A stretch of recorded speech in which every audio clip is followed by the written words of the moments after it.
நம்ம இன்னைக்கு இந்த அமராவதி ஆற்றங்கரை வந்தங்க மேடம் கூட வந்தோம். இங்கே வந்து அந்த ஆலமரத்துக்கிட்ட ஒரு சிவன் கோயிலுக்கு பார்க்க வந்து அங்கே இல்லை, மரம் வந்து அடிச்சு சொன்னாங்க. இதை வந்து ஏதோ வழிபாட்டு இருக்கிறத சொன்னாங்க. இது என்ன கோயில்னு கொஞ்சம் சொன்னால் பரவாயில்ல. இது இந்த பகுதியில் இருக்கிறவங்க வந்து கருப்பணசாமியை வழிபட்டு இருக்காங்க. அந்த பகுதியில் பூமி உள்ளவங்க சரி அந்த காலத்துலேருந்து கருப்பணசாமியை வழிபட்டு இருக்காங்க. கன்னிமார் சாமி இருக்குது. சரி இந்த பகுதியில் இருக்கிறவங்க வருஷத்துக்கு ஒருக்க அந்தந்த காலகட்டத்தில் வந்து வயல் அறுவடை சமயத்துலேயோ மற்ற சமயத்துலேயோ கிடா வெட்டி பொங்கல் வச்சு வழிபடுறாங்க.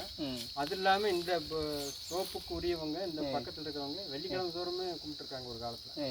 இப்போ சிலர்லாம் சொல்கிறாங்க இல்லை வெள்ளிக்கிழமை வெள்ளிக்கிழமை கும்பிட்டுருக்காங்க பெரியவங்க இந்த காலத்தில். சரி வருஷம் ஒருக்கா அல்லது முக்கியமான நாடுகளில் வந்து கிடா வெட்டி பூஜை பண்ணுறதும் பண்ணியிருக்காங்க. இது பக்கத்தில் இது பக்கத்துலேயே ஒரு லிங்கம் இருந்திருக்கு. சரி அது வந்து லிங்கத்தை சுற்றி அரச மரம் இருந்த காலத்தில் வந்து இப்போ முளைச்சி அரச மரம் வந்து லிங்கத்தை வந்து மறைச்சிருக்கு. அரச மரம் மறைச்சிருக்கு. ஆனால் அது லிங்கம் இருந்தது. லிங்கம் இருந்திருக்குது. இப்போ அவங்க பார்த்தவங்க உறுதிப்படுத்தி சொல்கிறாங்க. சரி அந்த லிங்கத்தினுடைய அளவு வந்து கிட்டத்தட்ட நம்ம கோட்டை மாரியம்மனுடைய லிங்கம் அந்த அளவே இருக்குது. அப்போ நமக்கு என்ன தோணுதுன்னா ஒரு காலகட்டத்தில் வந்து இங்கே வழிபாடு இருந்திருக்கு. ஒருவேளை கோயில் இருந்திருக்கலாம். நம்ம வந்து அதை மறுக்க முடியாது. அதாவது சரியான ஆவணங்கள் இல்லைன்னா கூட அதை நம்ம வந்து செவி வழி கேட்ட செய்தியில வச்சு நம்ம வந்து ஓரளவுக்கு யூகிச்சு பார்க்குறப்ப கோயில் இருந்திருக்கலாம். இங்கே நம்ம கல் பார்த்தோம், பெரிய கல் பார்த்தோம், வழிபாடு இருந்திருக்கு. அதுக்கு முன்னாடி பார்த்துருக்கோம். அப்போ வந்து ஏதோ ஒரு அந்த பகுதியில் வழிபாட்டு பெரிய அளவில் கோயில் செஞ்சிருக்க மாட்டாங்க. அதே சமயத்தில் அந்த லிங்கம் வந்து அந்த அளவே இருக்கும்போது ஒரே காலகட்டத்தில் சமகாலத்தில் தான் செஞ்சுருக்கணும்.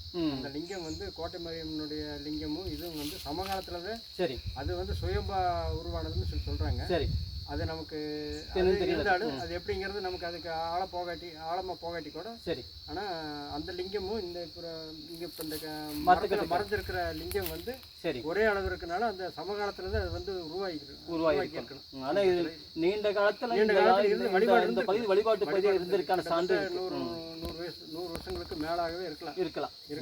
அதுக்கான எத்தனை வருஷம்னு கணக்கு சொல்கிறதுக்கு ஆனால் அந்த வயசுள்ள ஆளுங்க யாரும் இல்லைன்னா கூட நம்மளாம் வந்து ஒரு யூகிக்கும் போது கிட்டத்தட்ட பல 100 வருஷங்களாக வழிபாடு இருந்திருக்கலாம். சரி சரி நமக்கு இந்த எச்சங்களை வச்சு தான் நம்ம இதை வந்து சொல்ல வேண்டியதாக இருக்குது. இல்லை மேடம், இப்போ நம்ம வந்து வழிபாட்டுக்கள் பார்க்கும்போது நடுகள்லாம் இருந்தது. இது பார்த்தீங்கன்னா அந்த உருவமே இல்லாமல் வெறுமனே நம்ம கோட்டை மாரியம்மன் இதையே நம்ம வந்து நடுகள் தான் ஏற்கனவே அது கும்மணன் திட்டு பக்கத்தில் இருக்கிறதுனால இது ஒரு நடுதலா இருக்கும்.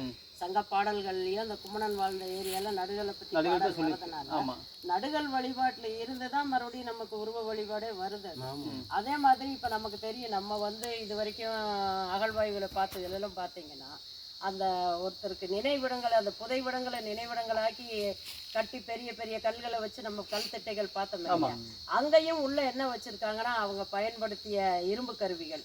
இப்போ சமீபத்தில் கூட இரும்பு நமக்கு கிடைச்சு அதுதான் நமக்கு வந்து 5000 வருடங்களுக்கு முன்னதே நிரூபிச்சா. ஸோ தொன்று தொட்டு அவங்க பயன்படுத்திய கருவிகள் கற்கோடாரிகள் ஆகட்டும் இரும்பு பொருட்கள் ஆகட்டும் அதை வச்சு அந்த நடுகள் வழிபாடு நடந்ததுக்கு சான்று இருக்கு. அது கண்டினியூஸாக தொடர்ந்து வந்தது வந்து நிரூபிக்கிற மாதிரி இங்கேயும் பார்த்தீங்கன்னா கொடுவாள் இருக்குது, சூலம் இருக்குது, அந்த வேல் மாதிரி அம்புக மாதிரி வேல், இந்த கற்களும் பதிச்சு வச்சிருக்காங்க. கற்கோடரி உருவமுள்ள கற்களையும். இந்த வேலுக்கும் இந்த சூலத்துக்கு என்ன வித்தியாசம் சார்? இதெல்லாம் அவங்க வந்து உபயோகப்படுத்தின ஆயுதங்கள். ஃபர்ஸ்ட் உங்களுக்கு போர்க்கருவிகள்.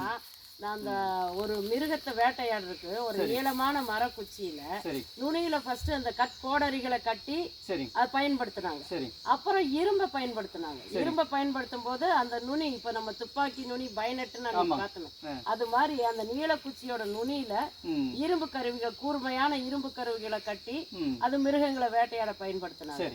சோளமும் வந்து இன்னைக்கு வந்து ஒரு மதசார்பான இதுவா இருந்தாலும் அன்னைக்கு வந்து அவங்க குத்துறதுக்கான ஒரு ஆயுதமா தற்காப்பு கருவியா தான் அதை பயன்படுத்தணும். அந்த காலத்துல வேட்டைக்கு போற பழக்கம் இருந்த காலத்துல வந்து வேட்டைக்கு போறவங்க அந்த வேட்டைக்கு போற நேரத்துல வந்து இங்க வந்து வழிபட்டுட்டு போற முறையும் இருந்திருக்கு. இந்த பகுதி வேட்டை நம்ம வந்து கருவடி நாள் கொடுத்துருக்கோம் மேடம். இது வேட்டை பகுதி, அவங்க வேட்டை பகுதி ஆடி நோம்பு கொடுத்துருக்கோம். ஆடி நோம்பே வந்து முன்னோர் வழிபாடு தான். மூத்தோர் வழிபாடு தான் ஆடி நோம்பு. நம்ம இன்னுமே என்ன பண்ணுவாங்கன்னா இப்ப இறந்து போனவங்களுக்கு படையிடுறதும் அவங்களுக்கு துணிமணி வைக்கிறதும் அவங்களுக்கு பிடிச்ச ஆயுதங்களையோ அவங்களுக்கு பிடிச்ச பலகாரங்களையோ வைக்கிறது வழக்கம். நம்ம வந்து நம்ம பார்த்த நம்மளுடைய கற்பதுக்கைகளுக்கு உள்ள கண்டுபிடிக்கப்பட்ட கருவிகள் எல்லாமே மேல் பக்கமாக வச்சு கும்பிடுறாங்கன்னா அந்த பாரம்பரியமாக தொண்டு தொட்டு வந்துட்டு இருக்கு அவங்க வழிபாட்டு முறை. அதுதான் இப்போ சப்த கன்னியர் கூட 7 பெண்களை வைக்கிறது வந்து அந்த காலத்தில் வந்து இறந்து போன கன்னி பெண்கள் குடும்பத்தில் தெய்வமாக வச்சு வழிபட்டாங்க. அவங்கள பொறுத்த வரைக்கும் அவங்கள வேண்டிட்டு போகிறது, அவங்க வந்து அவங்கள குல தெய்வமாக வச்சு வழிபடுற இது இன்றைக்குமே இருக்குது. அதனால தான் பெரும்பாலான குலதெய்வங்கள் எல்லாம் அம்மனாக இருக்கிறது. தன்னோட குலத்தில் பிறந்த ஒரு பெண் இறந்து போனாலும் நம்ம குலத்தை வாழ வைப்பாங்கங்கிற ஒரு நம்பிக்கை மக்களுக்கு. எல்லா வழிபாடுமே உங்களுக்கு முன்னோர் வழிபாடு தான். அது பின்னால தான் நம்ம வேற வேற ஒரு காலத்துல வந்து தாய் தெய்வ வழிபாடு முதல்ல.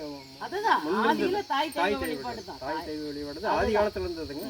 அதுக்கப்புறம் தான் அப்புறம் உருவ வழிபாடு வந்து அப்புறம் அதுக்கப்புறம் வந்தது. சரிங்க, சரி.